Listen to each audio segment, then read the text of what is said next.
Assalamu alaikum warahmatullahi wabarakatuh. Kam jirtan abreewwan kiyya nagaya qabdu jirtu alhamdulillah. Aarallee viidiyoo haaraa qabadhee isinii dhufee jira. Viidiyoo narraa immoo daabboo lallaafaa bareedaa mi'aawaa yoo jettu laalan namatti tolu afaanitti nyaatan namatti mi'aawu. Bareedaa isaa akkatti hojjedhe ofii kiyya hojjedhee isin agarsiisuuf inshaallah. Haga viidiyoo dhumaan afaana tura inshaallah yoo jaallattan ammoo laayik gochuu hin dagatina. Laayikiin keessan hedduu tokko na jajjabeessaa laayik of hin qusatinaa isiniin jedha. Wanta ani itti fayyadame kunu akkuma asitti argitanii kuni soogidda xiqqishuu tokko qopheeffadhee jira. Asitti illee sukkaara qabaa kuni ammoo irshoodha. Kunillee ni killee firii takkaati. Kun zayitii kuni aannanii kuni ammoo daakuu itti bukeessu jechuudha. Hanga kana qopheeffadhee jira. Saanii itti bukeessu fudhadheeti. Aannan kanaa fi irshoo kana itti godhadha jechuudha. Aannanii haga kubbaayyaa takkaati haga daakuu hagam takka isiniin guddaa maatii keessan irratti qabu guddaa fayyadamtan moo xiqqaa fayyadamtan ka jedhu irratti kunillee irshoon haguma mankaa takkaati guddaa miti jechuudha. Hanga kana lamaan isaa wal keessa makee sirriitti wal seensiseeti akkuma argitan kana. Eegasii sukkaaratti godhadha. Sukkaara kanaanillee wal keessa sochooseeti akka sukkaara afaannan kun walitti baqu taasiseeti. Killee kiyyatti cabsadha jechuudha. Killee kanallee yoo barbaadan firii lama gochuu dandeettanii akkuma hojii isin hojjettan irratti murtaa'a. Soogidallee itti godheeti eegasii zayitii itti godha kun zayitiidha. Yoo barbaadan ammoo yoo mana keessaa qabaattan dhadhaallee fayyadamuu dandeettanii dhadhaan foolillee nurgeessaa hin mi'eessallee hedduu tokko bareedaadha. Yoo dhadhaa fayyadamuu hin barbaanne yookaan ammoo dhadhaa mana keessaa hin qabne akkanatti zayitiillee waanuma mana keessaa qabdan fayyadamuu dandeettan jechaadha. Haala kanaan sirriitti akka argitan kana wal seensee bifa tokko godheeti daakuu kiyyatti godhadha. All purposeedha daakuu kama mana keessatti fayyadamtan jechuudha. Hagana wanti jedhamu hin jiru isinitu haga mana keessatti fayyadamuu xiqqeenna isaa guddinna isaa akka maatii keessan irratti hidhaa qaba. Haaluma kanaan daakuu kiyyatti godhadheeti sirriitti wal keessa seensa jechuudha. Amma daakuu kanaa fi wanta garee fi walitti goggodhe kana sirriitti wal keessa seensisee walitti sukkuuma. Akkuma argitan kana wanta kun amma jabaate naafi hin sochoosu amma harka kiyyaan itti seena. Kun hagana caalaa hin sochoosu. Asii achi waan jabaatuu fi kun sochoosuu hin danda'u irraa harka kiyyaan irraa gadi bubbuuseeti harka kiyyaan sukkuuma jechuudha. Sirriitti bukoo wanta amma walitti daddaballee kana hunda isaatiyyuu akka inni wal seenee bifa tokko godhatee bareedutti sirriitti sukkuumuu qaba harka kiyyaan wal seensisuu qaba. Haga dandeettan takka sukkuumtanii sirriitti wal seensisuu qabdan jechuudha. Yoo akkasii sukkuumtanii jedhanii daabboon eegarillee bareedee isinii ba'a yoo ammoo akkanuma wal gubbaa wal seensisanii jedhan ammoo akkasuma nama jalaa ta'a jechuudha.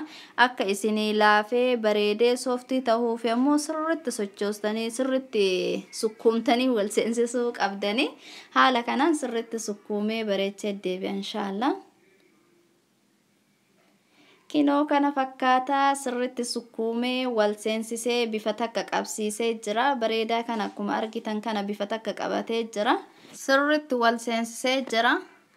Amma immoo qadaadeeti haga inni naa bukaa'u haaluma kanaan akkanatti tottolcheeti qadaadee feestaalii wayiitiin nafaan isaa ukkaamseeti haga inni bukaa'ee kuffol jedhu haga daqiiqaa 30-40 akkuma ho'inna mana keessaniitti murteessa haga inni bukaa'u haala kanaan feestaalii kanaan mareen lafa kaa'a jechuudha.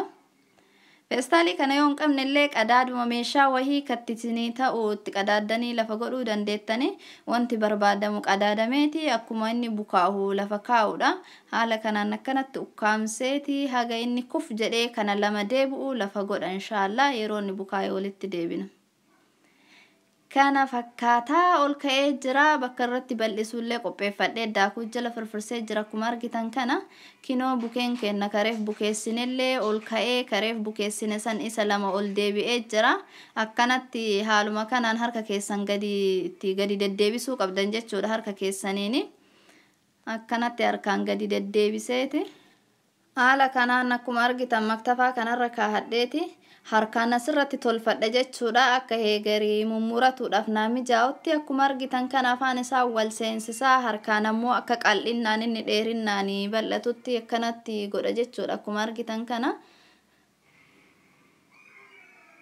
haala kanaani babal'iseeti bal'inna isaa gara bal'inna osoo hin taane dheerinnaani dheeressa haaluma kanaan dheeressee billahaan mummura jechuudha.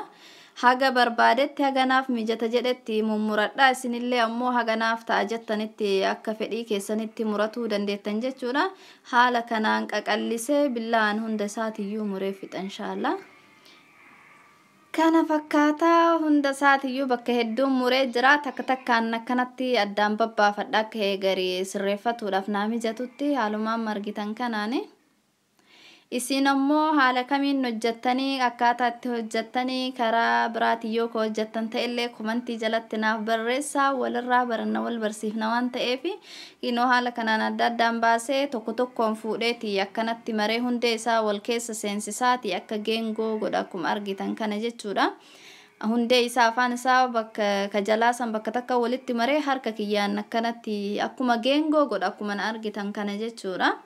Akkanatti eegasii bakka ka irratti bilcheeffannu ka stoofa keessa keenya irratti bilcheeffannu qopheeffadhee jira. Akkanatti takka takkaan haala kanaan irratti guuraa irratti sisirreeffadha jechuudha. Kan lammaffaas haaluma duraa saniin afaan isaa akkasitti wal seensisaa hundee isaa afaan bakka tokkotti walitti qabee garaa keessa seensisaa harkaan akkanatti geengoo godha. Akkuma karee fiisan godha jechuudha.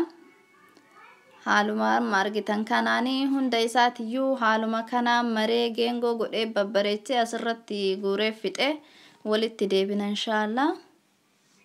Akkanuma nafaana turaasiniin jedha. Hunda isaatiyyuu kinoo haaluma kanaan xumuree fixee jira. Amma ammoo fuudhee isuma kan akkanatti gubbaa isaa ukkaamsee haga inni bukaayee kana lama ol deebi'u kuffi jedhee ol ka'u waraqaa wahiitiin maree afaan isaa ukkaamsee shaffaneeti akkuma argitan kana lafa godha jechuudha. Bukaayee yeroo takka jechuun kuffi jedhee amma akkanatti marame kana dabilii kanaa ta'ee ol ka'uu qaba. Haaluma argitan kanaan ukkaamseeti lafa godha jechuudha inshaallah. Yeroo inni bukaayee jedhamu aga daqiiqaa 10-15 takka fudhata waa guddaa miti akka yeroo duraa sanii tursiifamuu hin qabu. Yeroo inni bukaayee kuf jedhee ol ka'ee hojiidhaaf qophaa'e walitti deebina inshaallah. Kinoo kana fakkaataa guddatee jira karee fi caalaa ol ka'ee dabilii karee fi isa lama ta'ee jira jechuudha akkuma amma argitan kana.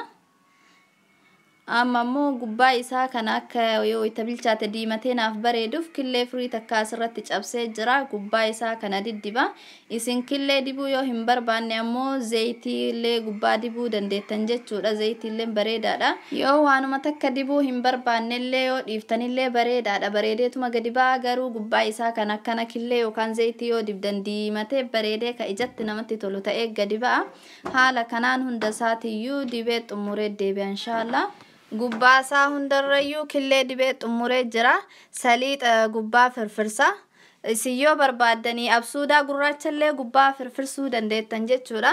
Yoo irraa dhiistanillee bareedaadha garuu xiqqoo ijatti hin bareechaa hin mi'aahallee mi'eessallee waan ta'eef saliixa xiqqoo harkaan fuudhee gubbaa firfirsee jechuudha akkuma amma argitan kana. Absuudaa gurraachallee gubbaa firfirsitanillee hedduu tokko bareedan urgaa hin mi'aahallee wama mana keessaa qabdan itti fayyadamaadha. Haala kanaan hunda isaatiyyuu gubbaa firfirsa inshaallah. Akkanatti gubbaa firfirsee ka'eetii amma oovina keessa kaahee bilcheessa inshaallah. Yeroo inni bilchaate walitti deebina. Bilchaatee bareedee kana fakkaatee gadi bu'ee maashaallah bareedaa kana ijattiyyuu namatti tola. Lallaafaa sooftii kana akkanatti gadi qabaniyyuu ka gadi jejjedhu kana maashaallah bareedee kana fakkaataa karaa salphaadhaan daqiiqaa xiqqoo keessatti ammoo daabboo bareedaa ka alaa bitan caalaa mi'aahu urgaahu wanti mana ofiitti tolfatanii diqqaa hin qabu. Akkanatti ka bareedu kana alaa bitu mannaa mana keenya keessatti bareedaa kana hojjetan inshaallah. Isinillee akka yaaltan nabdii qaba. Laafaa bareedaa jettuyyuu namatti tolu kana haala kanaan daabboo mana kiyya keessatti hojjedhee ijoollee tiyyaaf ta'ee ofii kiyyaafillee itti fayyadama. Isinnoo akkamitti itti fayyadamtanii haala kamiinii komantii jalatti naaf barreessuu hin irraanfatina. Ana qofaa miti ka wanta beeku asirratti isinii himu isinillee wanta achi jalatti barreeftan anillee isinirraa barachuu barbaada. Kana fakkaata inshallah walirraa baranna wal barsiifnaa yoo jaallattan like gochuu hin dagatinaa like godhaadha likein keessan na jajjabeessa share illee godhuu hin dagatinaa inshallah haga video biraati walitti deebinutti arraaf assalaamu alaykum wa rahmatullahi wa barakatuh.